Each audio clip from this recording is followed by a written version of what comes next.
नमस्कार दोस्तों, मैं ललित यादव स्वागत करता हूं आपका अपने YouTube channel Lalit Yadav official में।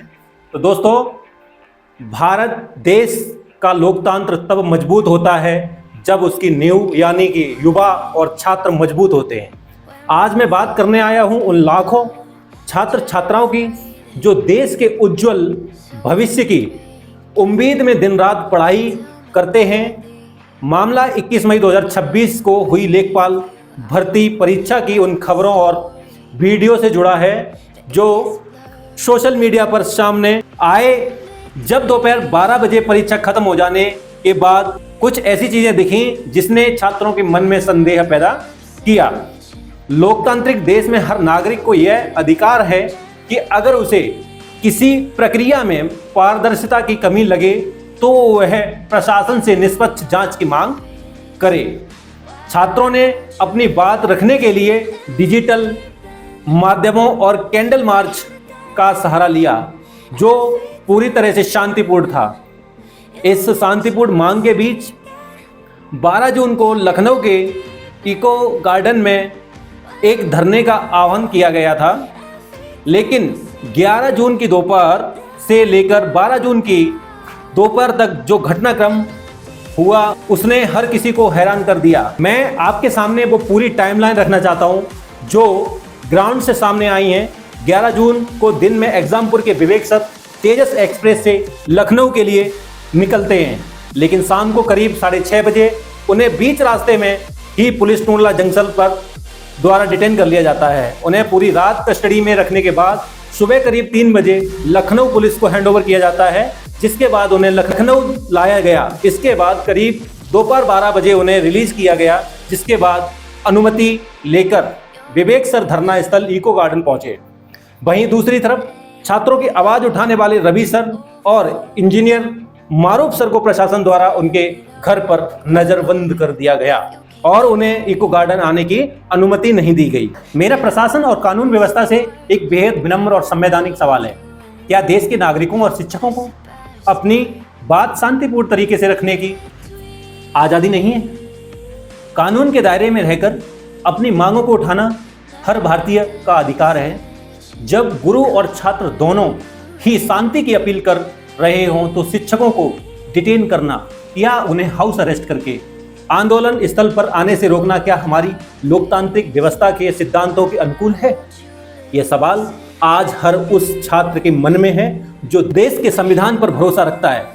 इन तमाम परिस्थितियों के बावजूद 12 जून की सुबह लाखों की संख्या में छात्र इको गार्डन पहुंचे।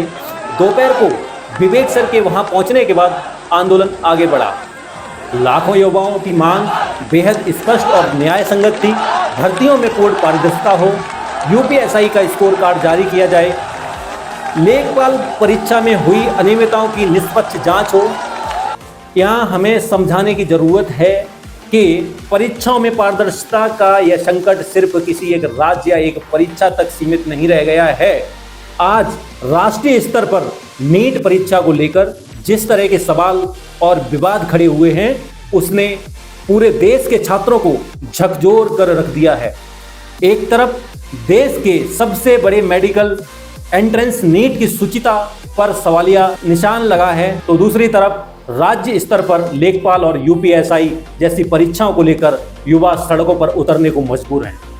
चाहे वो नीट परीक्षा की राष्ट्रीय स्तर का विवाद हो या फिर हमारी लेखपाल और यूपीएससी की मांगे, इन सब के मूल में छात्र सिर्फ एक ही चीज मांग रहे हैं, वो है न्याय और पारदर्शिता।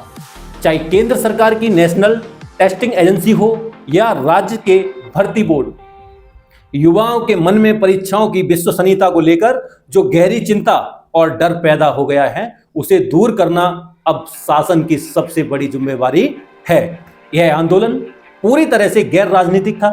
कुछ बाहरी तत्वों ने इसे राजनीतिक रंग देने का प्रयास किया गया, लेकिन छात्रों ने बहुत ही मैच्योरिटी दिखाते हुए स्पष्ट कर दिया यह उनका अपना न्याय का मंच है और किसी भी तरह की राजनीति को वहां जगह नहीं दी जाएगी। शाम को परमिशन का समय समाप्त होने के बाद पुलिस प्रशासन के सहयोग से यह सहमति बनी कि छात्रों और शिक्षकों का एक 5 सदस्यीय प्रतिनिधिमंडल शासन के वरिष्ठ अधिकारियों से मुलाकात करेगा और अपना ज्ञापन सौंपेगा।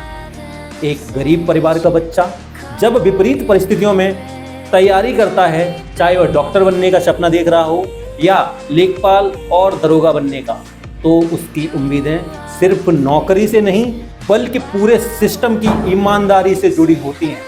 हम उम्मीद करते हैं कि आज होने वाली इस मुलाकात से प्रशासन छात्रों की मांग पर सकारात्मक और पारदर्शी निर्णय लेगा। हमें अपने देश की न्याय व्यवस्था और संविधान पर पूरा भरोसा है। इस वीडियो को ज़्यादा से ज़्यादा शेयर करें ताकि यह बात सही और शांतिपूर्ण तरीके से जिम्मेवार लोगों तक पहुंचे। आप अपनी राय कमेंट में ज़रूर लिखें। धन्यवाद।